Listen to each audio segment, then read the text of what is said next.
Before we begin, a heads up. This audio documentary shares personal stories and perspectives about alleged spiritual and sexual abuse. Some content is mature and may be graphic. Listener discretion is advised. If you feel overwhelmed while listening, please pause and seek support from a trusted friend or professional. Parents and guardians, please preview before sharing with minors. Growing concern about a new and rare pneumonia-like virus that has caused at least 2 deaths and has spread from China to other countries in Asia. Growing concerns about the deadly coronavirus officially hitting the U.S. Here's what we know. As the coronavirus crisis changes daily life as we know it, New York City announcing it could soon follow the Bay Area's shelter-in-place directive. I was living in a convent in New York when the shutdowns began, and every weekday all the sisters would take public transportation into the city to commute for work. And I remember that week, though, things had shifted. There was this tension you could feel in the air, this hum just below the surface of things, of chaos. And infection rates were rising very quickly, and rumors were like flying. The St. Patrick's Day parade was postponed for the first time in like 250 years, I think it was.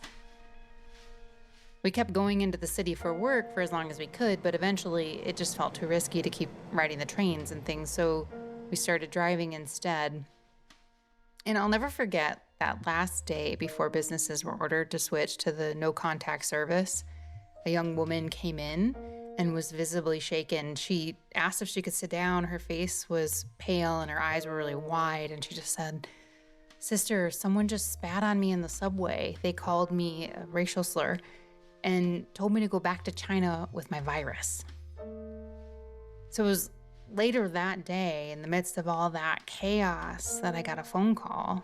A sister called to tell me that they were preparing to resubmit the case about Father Dave to the Vatican, because the first time they tried, the Vatican said there weren't enough witnesses.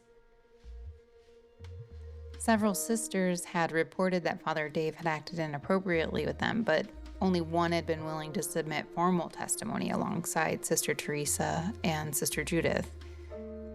And so now that one sister had backed out, the sisters were asking if I would be willing to add my testimony. And really, I just froze. I think adding my name to a case going to the Vatican was really frightening for me.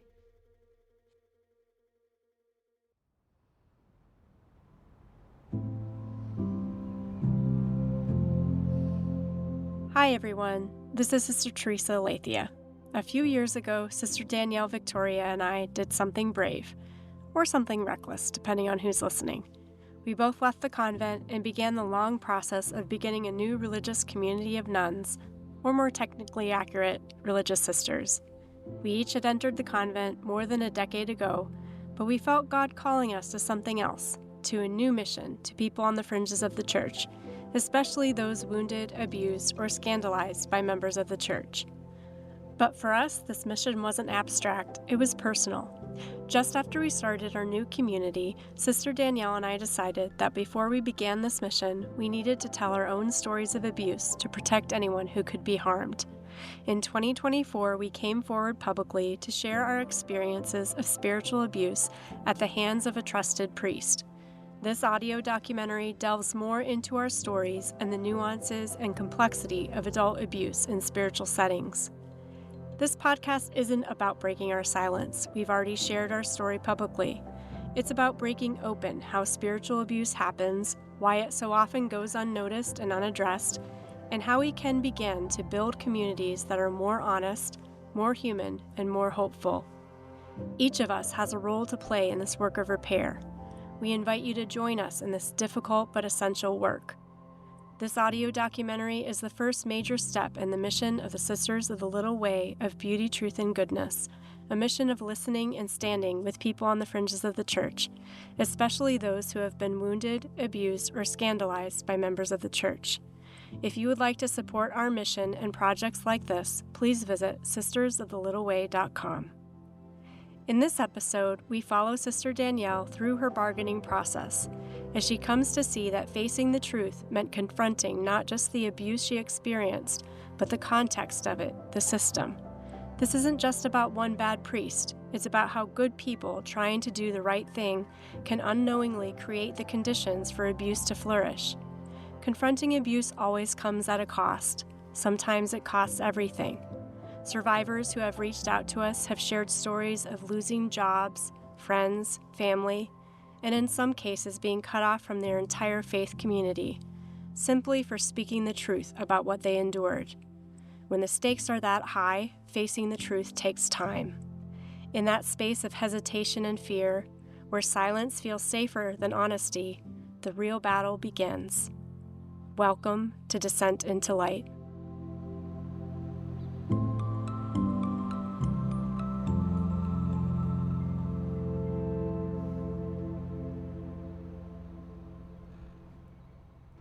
By the time COVID hit, I had already been in therapy for a while, trying to make sense of what had happened to me. And I had gone back and forth in my heart, trying to reconcile the man that I thought I knew with the reality I was slowly uncovering. But when I was asked to submit my testimony, something about the starkness of the world during the pandemic and the chaos of it all helped me face the truth more directly. I think the whole world was brought to a decisive moment during that time, and that happened for me too. So there were no distractions, there were no illusions left, just the raw truth and all its consequences. So as I pieced it all together, I felt like there were these two versions of me in constant dialogue. One had always sensed something was wrong and trying to get the other to finally see it, and the other clung desperately to the version of reality where Father Dave was still good and he was holy and he was a trusted spiritual guide. I mean, if he wasn't good, what did that mean about everything he had been to me?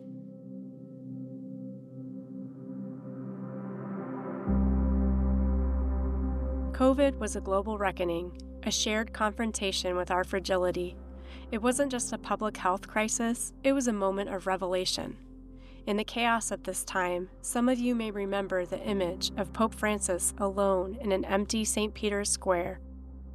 Rain falling, offered a moment of prayer for a world in crisis.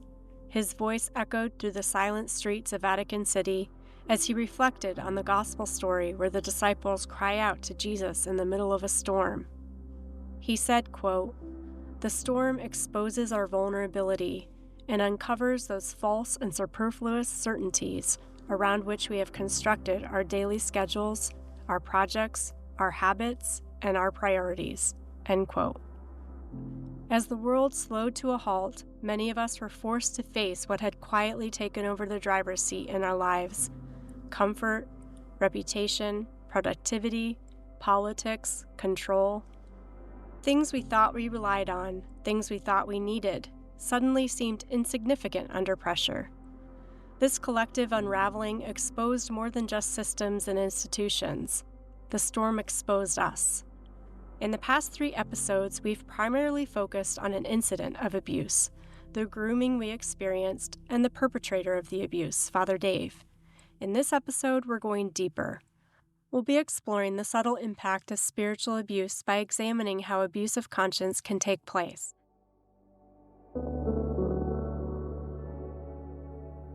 Come with us as we step into the storm of Sister Danielle Victoria's story and enter the 4th stage of grief, bargaining.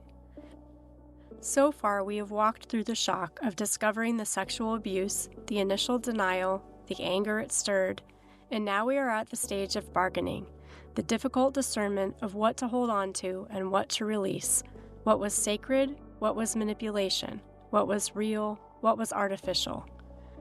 Bargaining is a search for stability, an attempt to recover a sense of safety and belonging in the aftermath of betrayal.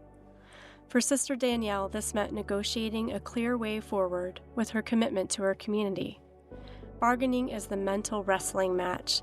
It's the place where we try to save face for ourselves and for others, because facing abuse just has too many implications.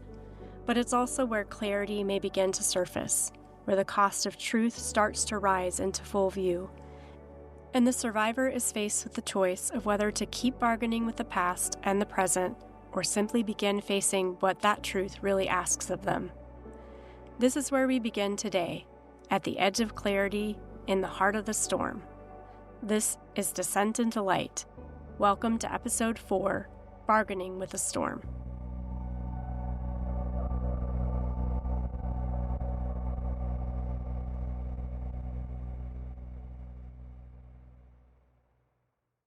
Over the next few weeks, I combed through everything, every text, every email, every memory I had of my interactions with Father Dave, and I was trying to reconstruct in as much detail as I possibly could this timeline of our relationship from when we first met to that moment.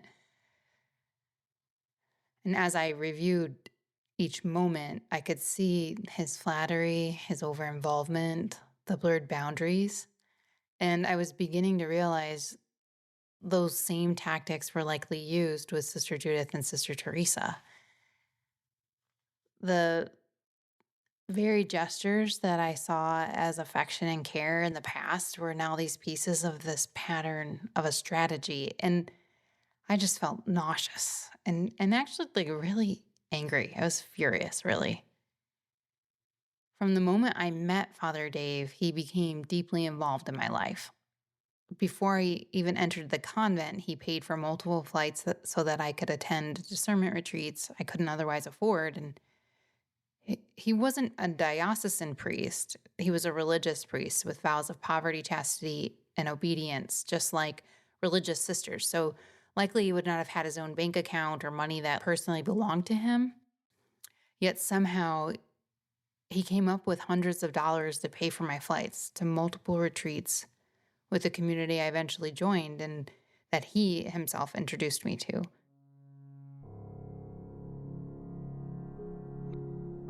When I would travel to these retreats, Father Dave would not only pay for them, I was surprised to find out that he would send money ahead of time to sisters and to convents so that they could take me out. Even when he didn't even know the sisters personally, he just had heard about them, and he wanted me to have a good experience with sisters who were known to be approachable and kind. So he was really shaping the path that I would eventually walk.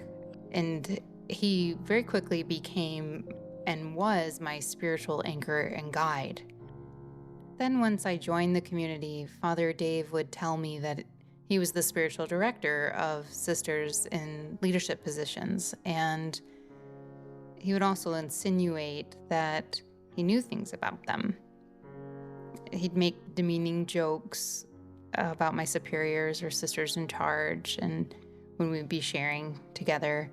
And one time, he was living in Rome, and several of our sisters in leadership were visiting him, and he emailed me to say that he was taking them out to dinner, and he wrote, quote, "If you want a new provincial, let me know. I can arrange to have this one poisoned." And of course, I understood that Father Dave was joking, but now as I reviewed these interactions and I was going through them and piecing it all together, I began to believe that he would say these things to build a narrative that he was in control and that we were united as a team against my own sisters. And the more I could see that I was trusting him above and beyond my superiors, the more control he really had in my life.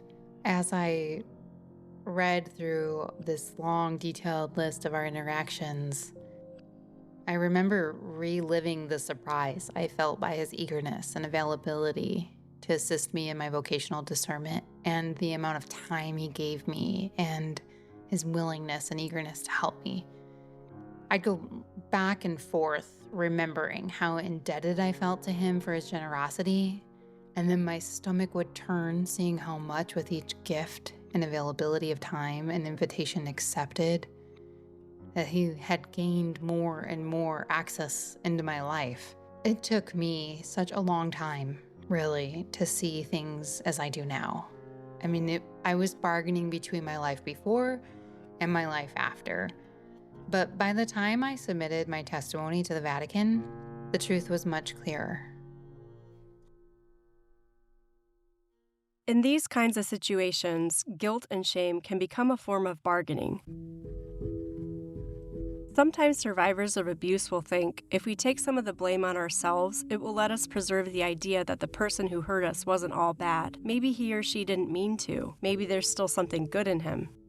This inner deal can help us cling to the love we once felt or protect the relationships and communities still connected to that person. But bargaining can go the other way too. We can swing to the opposite extreme, casting the abuser as pure evil, someone in cahoots with the devil, a monster no one could have foreseen. Both of these tendencies are perfectly normal in a survivor's healing process. They were definitely part of my own grieving and healing process. And let's be clear, it's not just survivors who bargain. We all bargain to save what's important to us. And often what happens when we do this is that the interests of survivors are lost in that process. Building safe environments requires that we take another step beyond seeing the guilt of the perpetrator, which certainly exist, to the larger systemic factors at play. This can be incredibly difficult, though. Casting perpetrators of abuse as so-called bad apples can comfort everyone involved in abuse because it shields everyone from blame, everyone but the perpetrator and the survivor, friends, mentors, church leaders, and communities that are important to us. Because if we admit that abuse is bigger than the perpetrator, then it means other people missed the signs or looked away or were complicit. That's not just painful, it can feel like losing everything. So abuse doesn't shatter our trust in one person, it can unravel our entire world. Suddenly, the community that once felt like home feels foreign, unsafe. The leaders we once trusted seem silent or worse, complicit. And we're left asking, if I can't trust them, who can I trust? Where do I belong? It's not just betrayal, it's exile. This is why survivors often twist themselves into mental knots trying to hold on to something solid. Because abuse doesn't just wound our bodies and hearts, it can hijack our minds. Does that sound unbelievable to you? Well, if you have not experienced it yourself, it's important to listen to survivors' experiences in order to understand how this works. Grooming is about gaining control, and one of the most devastating forms of control is called abuse of conscience, when someone slowly takes over another person's inner compass.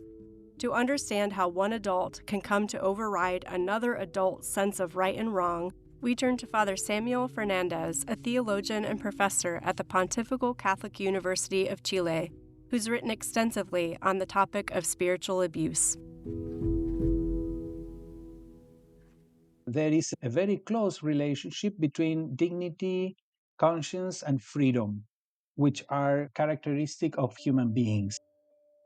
Conscience is the instrument for recognizing the law of God, what in the traditional theology is conscientia habitualis, that is the instrument for recognizing the law of God within our hearts.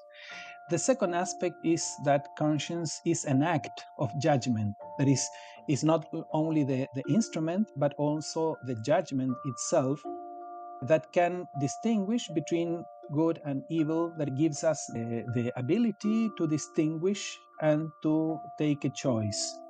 And finally, a conscience is the place of encounter with God, the place in which every human person can be alone with God, and therefore is a sacred place. The Second Vatican Council speaks about this a tabernacle of conscience because it's the place in which human beings can be alone with God. Victims of abuse of conscience cannot judge by themselves, cannot discern by themselves. They cannot trust the inner voice of their conscience because someone else's judgment directs their lives. The spiritual director, the superior, or the rules of the community replace their conscience. I would still hear Father Dave's voice in my head while praying for like years. He would say that he was like a shepherd dog being led by the good shepherd directing my prayer. But really, he was leading my prayer in ways that I had never introduced. And he introduced themes and imagery into a space where I should have been alone with God. It never occurred to me until later that Father Dave was gradually encroaching on my conscience and influencing my decisions in ways that were not appropriate. I mean, it was very slow, but he was taking over the driver's seat of my life and, I mean, really my mind. It's just painful, deeply painful to go back and separate the sacred from what now feels manipulative, and to realize that while God was speaking to me, something else was happening too, something I didn't fully recognize at the time. It took me a long time to face this because I think I was afraid of what it meant for my vocation, really, for the community I joined. I mean, was it real, what I heard from God, or was it manipulated? And, when I think back, it was difficult for me to face how involved Father Dave was in my spiritual life, and thus so many pivotal life decisions, really. It brought into question everything I had built my life on, and to some extent, my vocation and the community I joined, even the way I prayed. And in the end, I had to let go of some of it, really. I mean, I had to surrender to the mystery that I may never have clean answers. Some of the lines between grace and manipulation were just too blurred to fully map. Right now, you might be wondering, as many people do, well, Sister Danielle was an adult. Why didn't she just say stop? Or just find another spiritual director? This is not an uncommon response when people are first confronted with instances of adult abuse in settings in or outside the church. The answer is different in different contexts and settings, but the dynamic and pattern is the same. Almost always, adult-on-adult abuse involves a power differential within which it's difficult for the other person to say no. Using their power over the other person, the perpetrator often grooms the person in order to eventually manipulate them to do something they wouldn't otherwise do. This grooming moves towards a gradual taking over of a person's conscience. In a religious context, an adult usually abuses another adult sexually when, within a power differential, the person with the power convinces the other person that he or she knows what God wants for that person better than anyone else. How does someone do that in a church setting? They begin with spiritual abuse, which can harm the person at the spiritual, psychological, and physical level. Father Samuel defines spiritual abuse in the Catholic context as the misuse of spiritual authority that controls the victim to the point that the abuser, taking the place of God, obstructs or nullifies the victim's spiritual freedom. Sister Judith described the same dynamic that Sister Danielle just described when she shared her story publicly in the Pillar. Father Dave, she said, began by helping her with her assignments and ministry work. Then he insisted on reviewing every email she sent to anyone in authority. She said, quote, "He wanted me to call him before I spoke to anyone in the diocese where I was doing ministry. He was in Rome, but no matter what time he would get back to me, it was like he didn't need to sleep." Eventually, that over-involvement gave way to something much darker. She said Father Dave, quote, led her prayer into the sexual realm, claiming that he knew better that some things only advanced people know and experience in prayer. She continued, quote, "The implication of it all was that I would be unfaithful to Jesus' desires if I did not follow his lead." Father Dave implied that resisting him and making her prayer sexual would be resisting Jesus himself. That's how deep it went. That's how twisted Father Dave's intentions revealed themselves to be. Ultimately, Sister Judith said, "I trusted Father Dave's judgments over mine."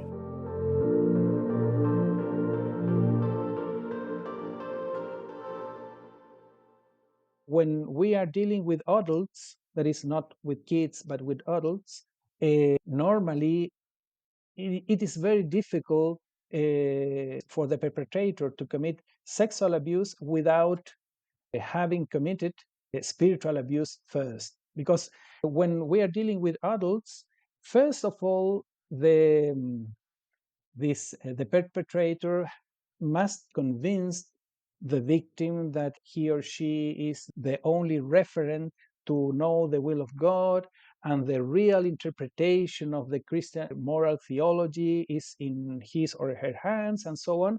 And in this way can easily perpetrate sexual abuse. It definitely took me a while to wrap my head around the steps involved in abuse of conscience, so let me walk you through how I made sense of it. Basically, Father Samuel is saying the sexual abuse of adults in the church almost always begins with spiritual abuse, and that spiritual abuse may, over time, escalate into abuse of conscience when someone loses the ability to trust their own moral compass and instead defers completely to another person's will. As both Sister Judith and Sister Danielle described, Father Dave's guidance crept into their daily decisions. I know what that's like. After Father Dave became my spiritual director, he made himself almost irreplaceable in my spiritual life. He insisted that I run things by him, including any emails or letters that I sent to my superiors. I began to feel dependent not only on his direction, but on him. Looking back now, it's hard to escape the sense that this was intentional. But at the time, it didn't seem strange. People I looked up to, people further along in the spiritual life, reinforced this behavior. That's what made it so hard to see clearly. The first priest I ever had as a spiritual director before I entered religious life had acted the same way, over-involved, reading my emails, spending a lot of free time with me, and offering unsolicited advice.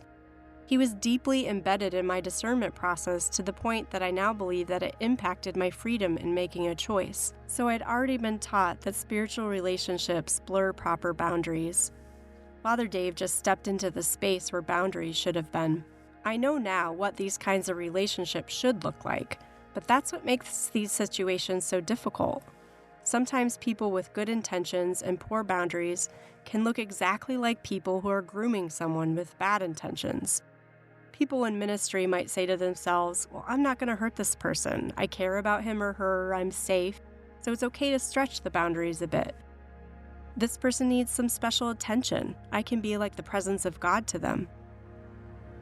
But what we don't realize is that bad boundaries are spiritually abusive in themselves, especially in the delicate context of spiritual direction.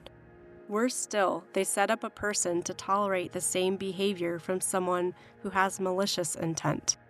And the scary part is that people can create these kinds of environments with the best of intentions. Father Samuel explains more.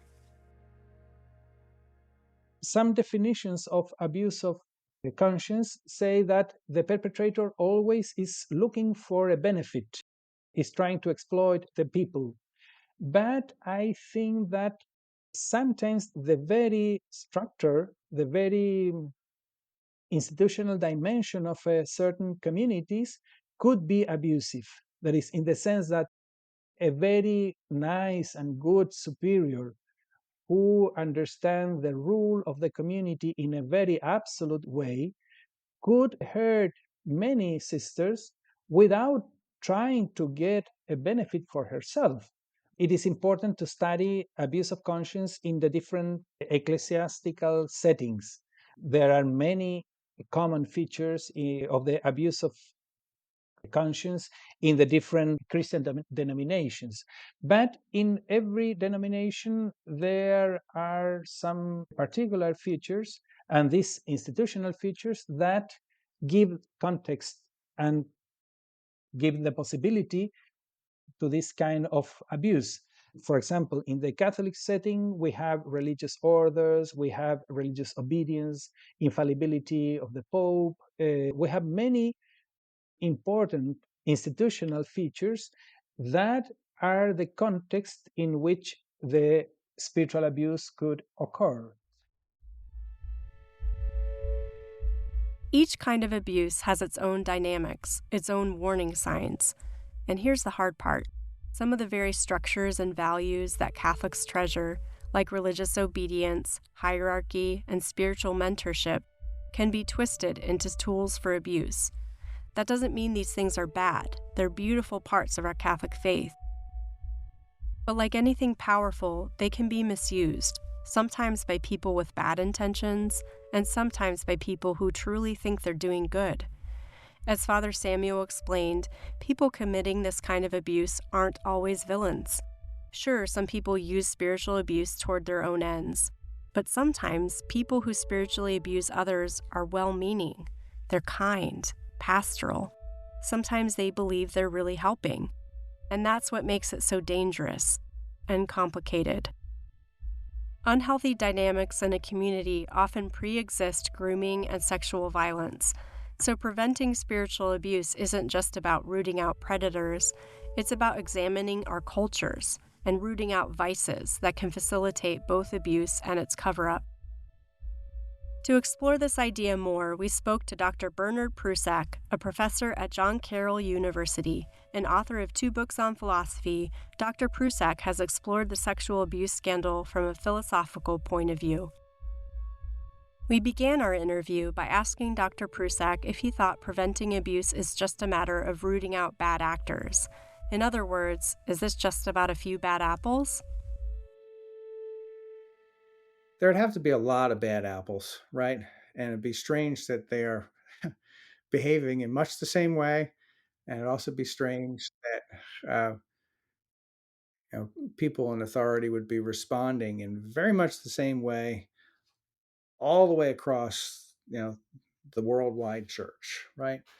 So in a way, it's just silly to think this is just a matter of some bad apples. Clearly, we have to think in terms of institution and culture. You see again and again the very same habits, right? The very same patterns. Why? Well, bad apples? I mean, no, clearly not. If we're seeing patterns play themselves out, in very, very far corners of the church, we've got to think in terms of institution. We've got to think in terms of culture. The analysis can't stay at the level of the individual. It's got to move to the level of the institution. Otherwise, we're simply not even trying to understand what it is that's happened. Okay, let's zoom out. This episode marks a crucial shift in our audio documentary from focusing on the abuse itself to examining the environment in which it occurred. Why does that matter? Because abuse doesn't happen in a vacuum. Preventing it requires more than stopping individual perpetrators. It requires addressing the cultures and systems that allow abuse to take root. In 2018, Pope Francis wrote to the people of Chile that we must arrive at the roots of abuse. That means recognizing the problem in its full complexity. It's not just about one bad apple. It's about examining the conditions that allowed a person to act unchecked. To truly understand abuse, we need to look beyond isolated incidents and examine the institutions and communities in which abuse unfolds. When someone abuses another's conscience to the point of sexual assault, for instance, it likely reflects deeper dysfunction already present in a community, patterns that enabled and normalized harmful behavior.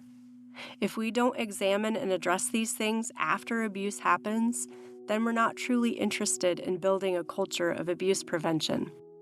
If we really want to build safer communities, we have to be willing to examine the cultures in which abuse occurs, especially in the aftermath. No community is perfect, but healing begins with honesty and the courage to confront what went wrong and what vices in the culture may have enabled the abuse to take place. Dr. Prusak explains more. Institutional vice is vice that a person develops by virtue of coming to belong to an institution. So it's not a vice, a moral failing that a person brings to the institution, has in advance of belonging to the institution. It's instead one that one comes to develop through belonging to that institution. So through taking an office within the institution, through simply membership within that institution. Tend colloquially to think of institutional vices as vices that people don't go to work with. They don't bring these vices with themselves already to work. Instead, they are vices that people develop precisely through belonging to an institution. We'd like to think, too, people can develop virtues, moral excellences, precisely through coming to belong to an institution. So there might be institutional virtues, too, that people didn't bring with them to the institution, but they develop precisely through belonging to that institution. I think if there are institutional vices, then no doubt, too, there are failures of conscience. So you do not see what it's your business to see. You fail, as a matter of habit, to appreciate fully the moral dimensions of this or that action or activity or practice within the institution. So I do think institutional vices can lead to, we'll call it again, institutional forms of corruption of conscience.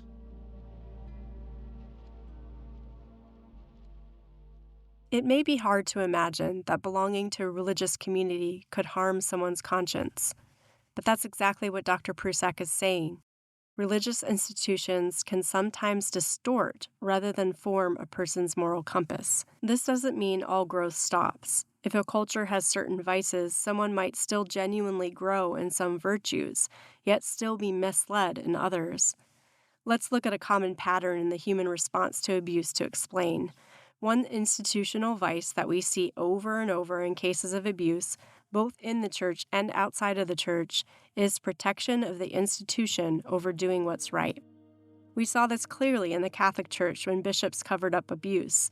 They knew children were being harmed and that priests were reoffending, yet they stuck to narrow processes and rules, often justifying their decisions as following canon law, while the human consequences were devastating. How could this happen? Were those bishops evil men? I mean, maybe a few, but more often, they were likely well-intentioned people who were somehow blinded to the gravity of what they were enabling. That doesn't make them innocent. Bishops who covered up abuse will be judged by God for their choices, of course. But if we're really going to face the complexity of abuse and address its roots, we also have to ask, what blinded these men in such a systemic, predictable way? The answer lies in institutional vice and the context in which the abuse happened. This part of the story is sensitive, because the abuse we experienced didn't just occur within the Catholic Church in general, it happened in our former religious community. And as we said in episode 1, we love the church and we love our sisters. We're deeply grateful for the many ways our sisters cared for us and for their efforts to seek justice when Father Dave's behavior was revealed.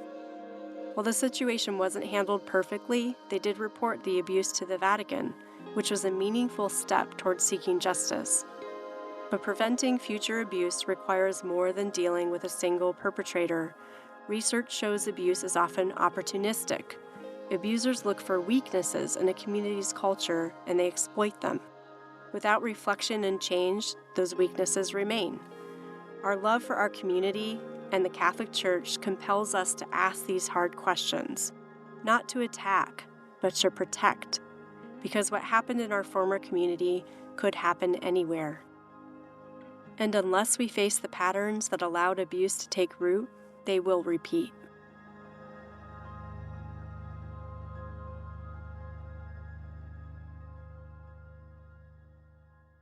Early in my life as a sister, I was transferred to a ministry within our mission that involved frequent travel across the country. And that role I was assigned really demanded so much logistical prep that prayer often felt to me to be sidelined. On some days, for example, we had Mass, but no other communal prayer, even though our rule of life technically included morning prayer, evening prayer, and additional prayer time outside of that. When I asked about it, I was told very gently and very kindly that this was just how things had always been done. Over time, I began to sense what felt like an unspoken pressure to keep things running as they always had, especially because the ministry I was a part of was really supporting an important financial need for the community. During this time, these mottos I learned in my formation would kind of run through my head that were really beautiful. Like sometimes our work is our prayer, or a mother doesn't get to tell her baby when to need her. And I still think that those mottos are really beautiful and hold deep wisdom. But in amidst the what I was living at the time and the demands of the work we were doing and what I felt like was really an imbalance of life, I began to feel like these ideas were sometimes really stretched to explain away what I felt was dysfunction in the way things were approached.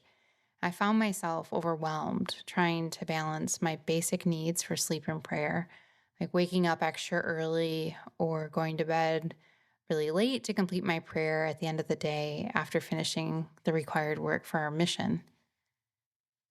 Eventually, another sister and I got together and we proposed a different method for our ministry, and one that we were hoping would make room for prayer while still meeting the financial goals that we depended on.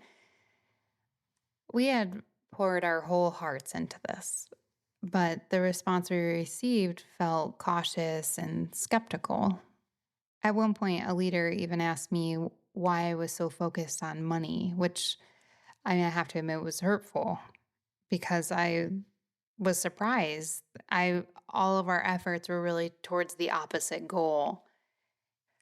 We had tried to come together to do something creative so that everyone's needs and what was most essential could be met.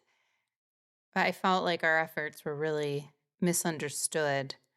And from there, I began to feel deeply confused.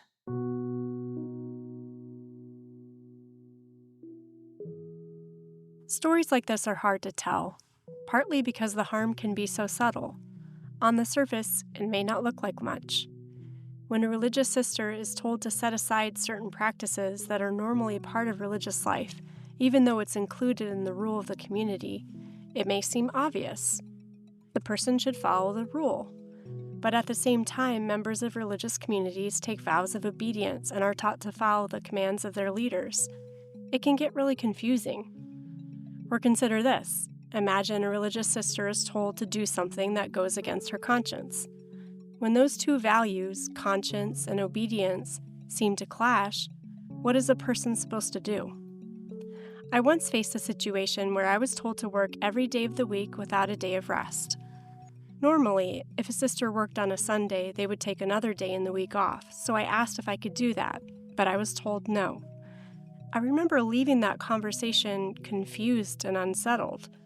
I wanted to be obedient, but wasn't one of the 10 Commandments to take a day of rest? At the same time, I didn't think of it as wrong. I was just trying to be faithful. Looking back, though, I realized this put me in a situation where my conscience and obedience felt at odds.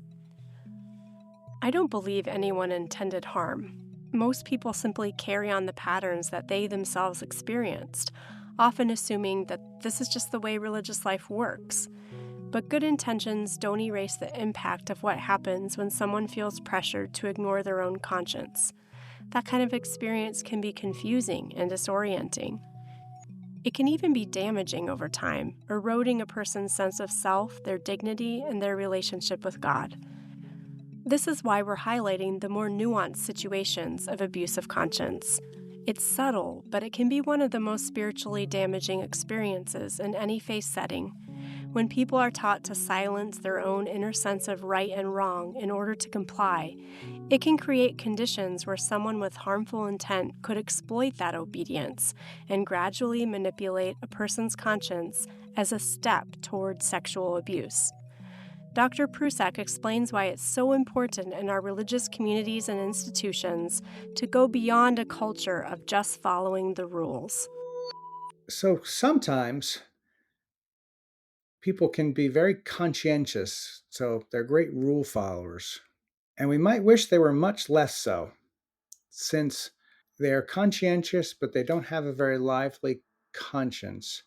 They're not reflecting in any thoroughgoing way about what it is that they're doing.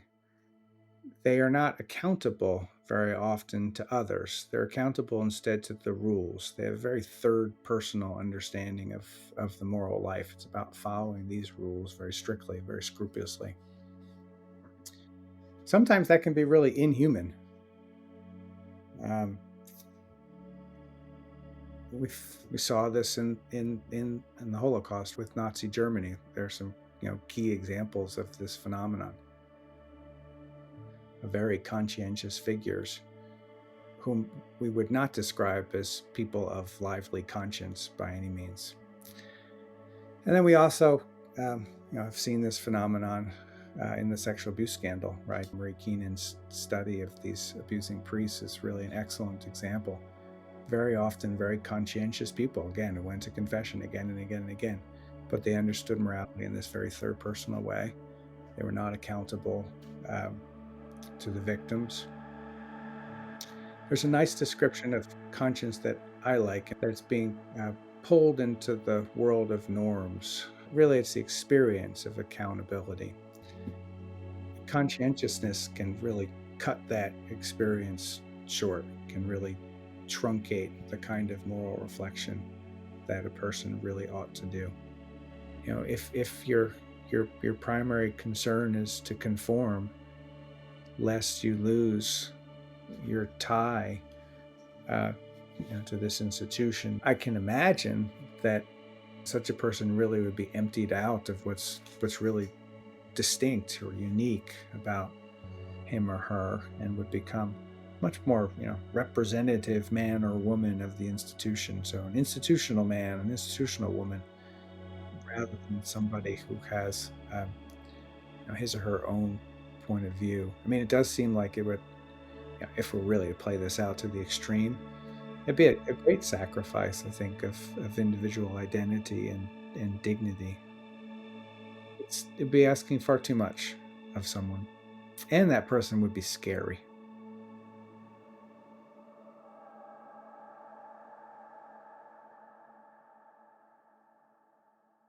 During the pandemic, I took on a new role in my community. And at one point, there was a situation that just didn't feel right to me. It seemed like we weren't following through on something we had promised someone, and it was bothering me. So I brought it up and I used the word unethical when I was talking about the situation. And right away, I could tell that that word landed wrong. And I think people thought I meant there was some kind of like legal problem with the situation, but that wasn't it at all. What I meant was, this doesn't feel like the right thing to do. Something was kind of nagging at my conscience, really. And so I was trying to express that. And once I explained that it wasn't about legality, it felt like the concern just fizzled out. Like, if it wasn't a legal issue, then it wasn't really an issue. And that was the moment something in me shifted. Up until then, I had done anything and everything that was asked of me. I never said no to a request, moved when I was told to move, took on the roles I was given, tried to be really a good sister, a good member of the community. And I understood that obedience in religious life would invite me to situations that would require sacrifice and to do things that I wouldn't want to do. But as I started feeling that what I was being asked to do compromised my integrity, I sensed that raising honest questions really wasn't welcome. And inside, I began wrestling because I wanted to follow my vow of obedience with all my heart. I wanted to serve, like even very radically was my desire. But I also wanted to do it with integrity. And the more I ran into that wall, the one where honesty felt costly, the more I started asking, how can I give of myself if it means silencing my conscience?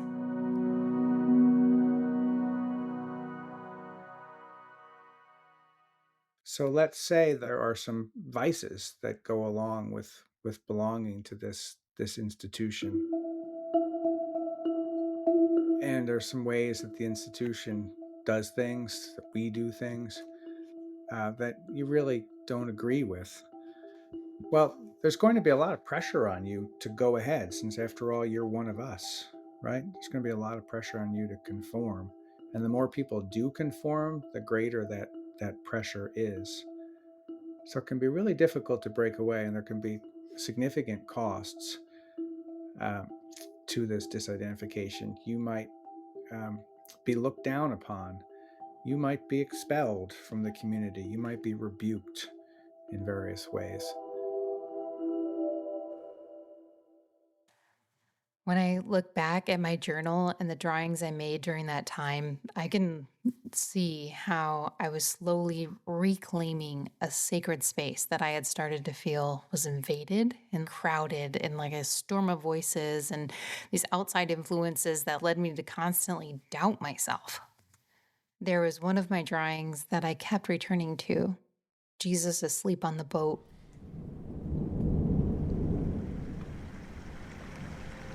And I began with these large circling waves, chaotic and overwhelming.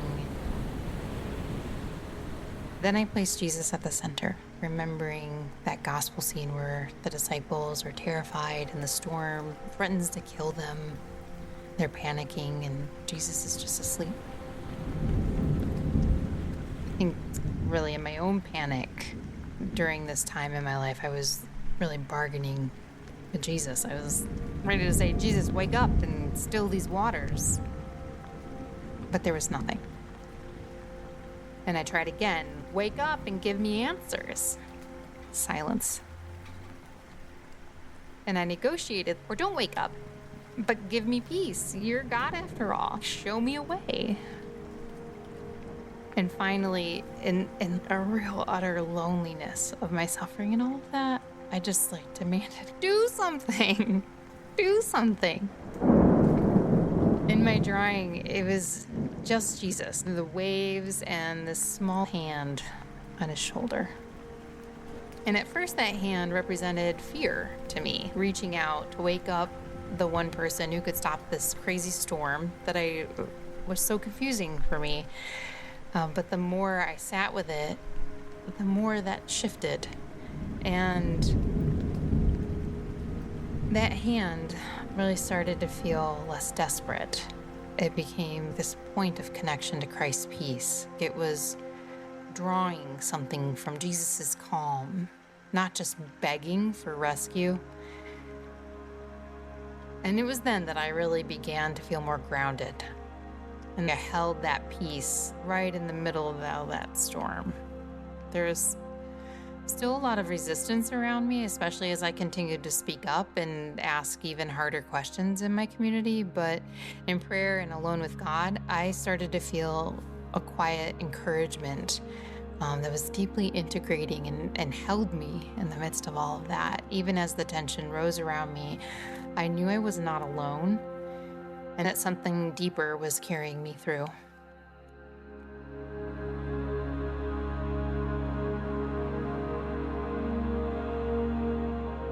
If you're Catholic, you might be thinking, but don't religious sisters take a vow of obedience? Isn't that what religious life is about? And you'd be right. Obedience is at the very heart of religious life. It mirrors Christ's own obedience to the Father, an obedience grounded in love, truth, and freedom. But here's the problem. Obedience was never meant to silence someone's conscience or suppress the voice of God speaking within a person's heart. When obedience is misunderstood or misapplied, it can slowly shift from being a sacred vow to becoming a tool of fear or control. When questions are unwelcome and concerns go unanswered, a counterfeit peace begins to settle in, a peace built on pressure and compliance, rather than trust and love. Over time, this false peace can demand silence, punish honesty, and discourage authentic discernment. When that happens, obedience stops being holy and starts becoming harmful. Father Fernandez explains more. To fight against spiritual abuse is not to fight against obedience. To fight against spiritual abuse is not to fight against the church.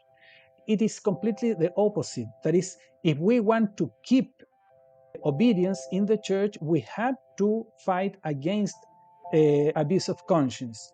As a very wise monk said, obedience is a virtue of the free person. If you are not free, you cannot be obedient. To obey, it is necessary to be at least able to disobey. If you, in the situation in which you are, you cannot even be disobedient, then you cannot be obedient as well, because you need freedom to be obedience. The obedience of a prisoner to his captors has no religious value. He must obey because he is threatened and he cannot do anything. Genuine evangelical radicality requires human beings who can freely choose to follow Christ. That is, if I am in a congregation in which I cannot do differently, well, this is not an issue of virtue or vice, but is simply you cannot live in a different way. And then emphasizing discernment and Christian freedom does not mean that everyone will do what they want, like in a bad sense, because the greatest generosity is that which arises when the human being encounters God in the tabernacle of the conscience. That is, if we are not free persons, we cannot also be radical followers of Jesus. And then my point is that many people fear that speaking about spiritual abuse or abuse of conscience in the church will lead us to a very church in which there is no radicality, there is no obedience, everything is like negotiation and so on. But in reality, I think that once again, the wise monk sentence, obedience is a virtue of the free person. The following summer, I traveled for a few months to study, which really provided some needed time for distance from everything and all the difficulties I was experiencing. And one afternoon, the sister called and she asked me to move into a new department, one that really was suffering and needed more support, and where she said that my gifts could really make a difference. And really, the truth is, I really wanted to say yes. I loved the sister I'd be working with. I was very close to her, and I admired her very deeply, both as a sister and in the work that she does. And I could learn a lot from her, and I felt like I could also be useful and helpful.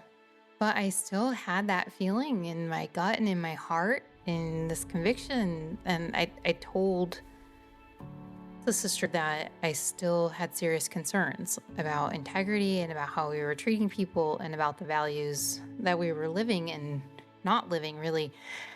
So I couldn't, in good conscience, just step into another role without knowing that anyone really cared about understanding my concerns, even if not to deal with them right then, but in the future, something. But what really struck me most about that conversation and ultimately her response was not what she said, but it's what she didn't say.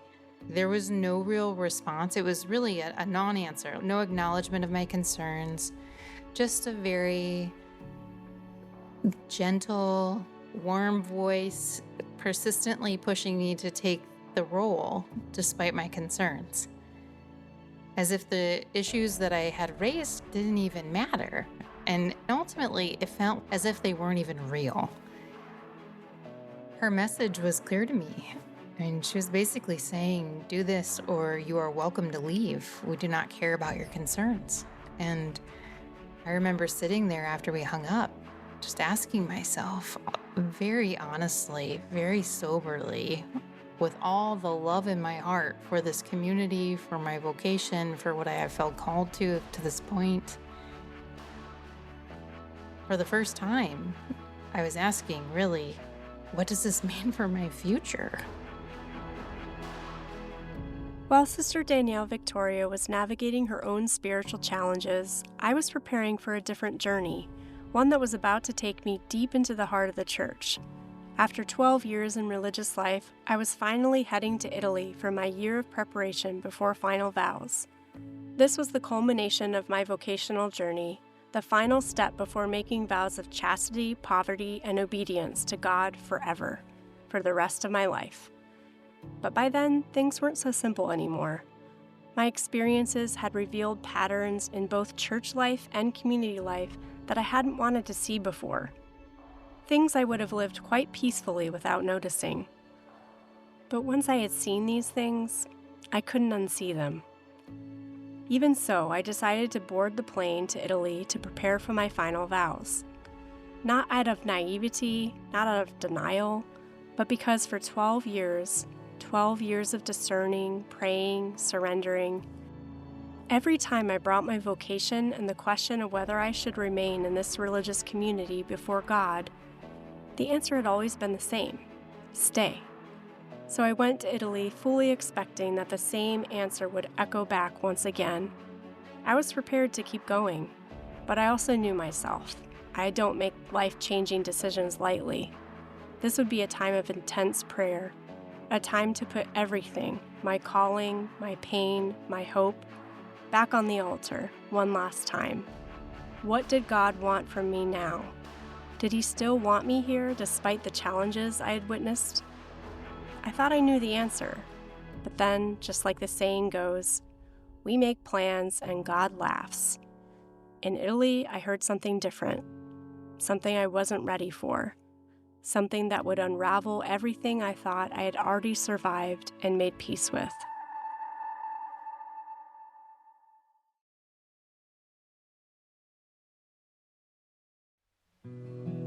This audio documentary is the first major step in the mission of the Sisters of the Little Way of Beauty, Truth, and Goodness, a mission of listening and solidarity with people on the fringes of the church, especially those who have been wounded, abused, or scandalized by members of the church. If you would like to support our mission and projects like this, please visit sistersofthelittleWay.com.